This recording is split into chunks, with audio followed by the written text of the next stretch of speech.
Hey guys, welcome to the Being Beautifully Honest podcast and channel. Thanks so much for being here, for being subscribed. If you're not, go ahead and hit that button. And if you're listening on YouTube, hit that like button. It's like walking in the room and hitting that light switch.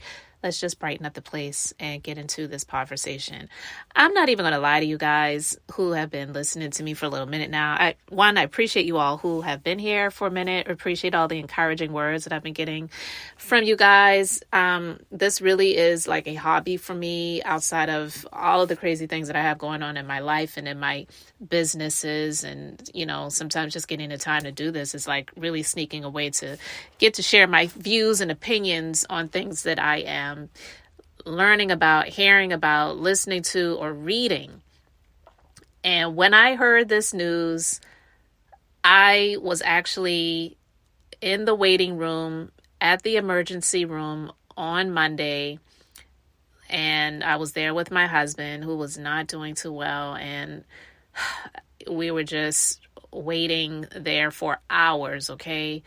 But anyway, thankfully all is well with him. He's getting better, and just all that time it takes away from your day when you already have other things that you have going on that you have to do.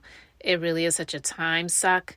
And when you're just trying to keep your mind on good things and also just off of your own situation, sometimes it's cool to just see what's going on in the world, in the news, on social media when it comes to this celebrity stuff, and to just keep your mind off of your own stuff, which is one of the reasons why I even started this podcast years ago.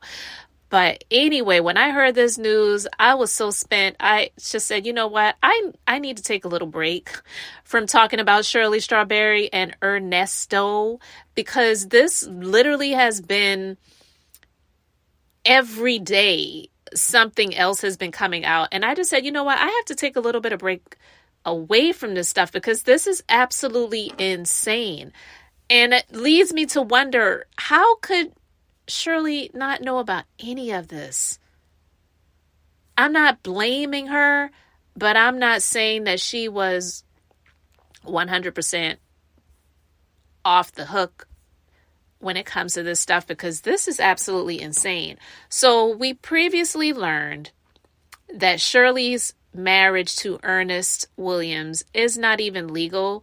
He is a bigamist because he was already married. He knew he was already married, and he knew that he never got officially divorced.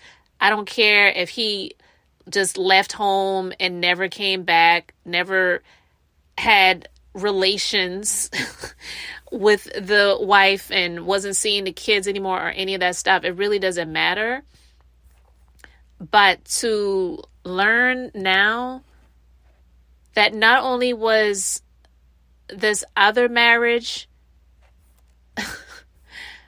one that was not dissolved prior to him getting with Shirley, his first wife came out and revealed that she is still married to him and they never got divorced.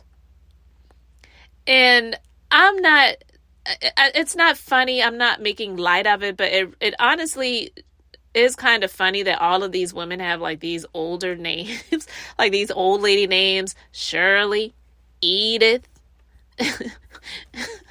Oh my God, it's like, Lord. But anyway, Chroniclespeaks, she came out and revealed, because she did say that another woman reached out to her to say that she actually was the wife. So this is like, why do fools fall in love type of stuff with Frankie Lyman. Do you remember the singer where they did the movie on him, that he had married all of these women and he never got divorced, and some of the marriages were never even legal, even if they thought it was legal because of where it was done. But anyway, this is absolutely insane. But the woman that reached out to Chroniclespeaks, her name is Edith, and she said she is his only wife, and she provided receipts of marriage, and it shows that they have been married for the past 38 years. So according to the marriage certificate, Ernest and Edith were married October 22nd, 1985 in my home state of South Carolina. And I don't know why they never got divorced. I'm also going to say that this is not uncommon here in the South for whatever reason. I really don't know. I actually know someone whose parents, they just never got divorced. I met them when they were in high school. The mom and the dad, they were just living separate and apart. I'm assuming they were just living their lives and they just never got divorced. They wound up getting back together before the father, before the man, the husband died. And she wound up benefiting from it. I don't know if any woman came along the way after he died to say that, no, he was with me or whatever, but she benefited because they never got divorced. And so she got the house, the pension, all that stuff, you know. So this is not something that's uncommon here in the South. It's probably something that happens in other areas of the country as well. I'm not saying that it doesn't, but this is nothing new. It's wrong, but it's nothing new because I think some of these people are just so clueless, or they just do things so half-assed that they just don't even really believe. It's not like a marriage that you want to say is a marriage because you were living with each other for a long time. Because a lot of states don't acknowledge common law marriages, but there are some people who believe, oh, well, I was living with this person for this period of time, so we're common law married. No, you actually are not married. But some people, they believe in different things like that. So some of them believe if they were separated and apart from the person and they never got with them ever again, then that constitutes a divorce. But no, if you got legally married, you have to legally end the marriage. But some of them really are so clueless in that way that they actually believe because they were away from Edith for 30-something years, that means that we're divorced. I haven't seen her. I don't even know if she's still alive. Even if that person died, you have no proof that they didn't, stay alive. Like, you have to do the work to actually dissolve the marriage legally when you decided to make it legal, right? So if he believed in getting married in the first place, then why wouldn't he just go ahead and make it legal by divorcing? And hey, I don't know, maybe that woman didn't want to get divorced, but he still had to make those efforts to do that, and he never did. So the other person that said she was the wife, which I don't even know why people want to claim this man, even after all of these things have come out at this point in time, and you still want to claim him. I mean, I guess she really, it's not like she's like, that's my man and I'm sticking by him. But I also don't understand why she did not try to do the work to remove herself from him if she was not actively involved with him anymore. So it really is just weird to me to see all of this stuff come out about him still being married to other people after he had this lavish wedding to Shirley, the proposal, all of that stuff. And listen, I'm not saying that Shirley is a celebrity or that a lot of people even really knew about it, because even when I used to listen to the Steve Harvey Morning Show, which was many, many years ago, I didn't know anything about her and I didn't care to try to find out. So I guess I understand that, but his other quote unquote wives include Carol,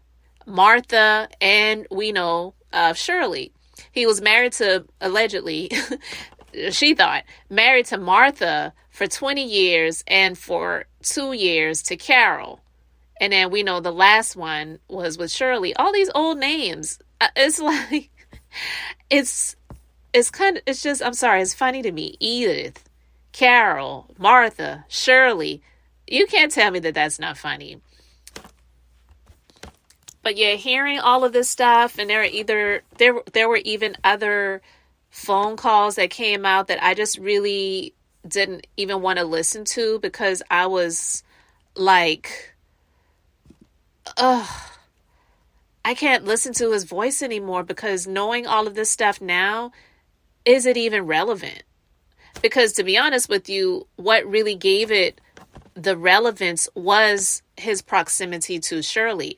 But like I said before, and I'm saying it again, just because the marriage was not legal to Shirley, they shared a union. And the allegations against him and some of his other children, and with Shirley's daughter and grandchildren, and she sat up there, she was defending her man. She thought he was her husband, but he definitely was her man, even if he wasn't her husband. But she was saying that her daughter was a hater, and she had to look at her daughter as the enemy. And all of these people are jealous of her, and they want to have her life, and all of these other things that she was saying. Her not being legally married to Ernest at this point in time does not absolve her of those things and take away those things. Those things still allegedly happen. And some things definitely did happen. We just have to say allegedly at this point. He is in jail. There's nothing he can come back and say that we defamed his character. He has no character. But until he's either found guilty or admits to guilt, we just still say allegedly, but we all know what that's about, right? But anyway, it doesn't absolve her of the dealings that she had with him. It doesn't absolve her of the way she allowed this cretin to take her life down, even though she felt like she was moving on up, because let's just be honest, she really wanted to have that proximity of lifestyle that Steve Harvey had and was living and giving to his wife, you know? So I cannot feel sorry for her in those ways. She allowed herself to be in a situation like this. You don't immediately get wisdom with age, but life lessons, and you're just supposed to want to do better and know better as you get older. And this, unfortunately, is because she was wanting a lifestyle that she did not deserve, earn, or work for. I'm not saying Steve Harvey deserves the life that he has either, especially knowing all of the things that I know about him now. But anyway, I'm saying this man, to have known that he married someone all those years ago and never even attempted, and she never even attempted to get a divorce, is absolutely insane. I am really at a loss for words, but guys, you probably are not, so you can let me know your thoughts in the comments section below. Thank you guys for being here so much. Thank you for liking and subscribing. I'm Beth, just being beautifully honest. So until the next time, I wanted to keep it brief, beautiful, and now I'm going to say bye.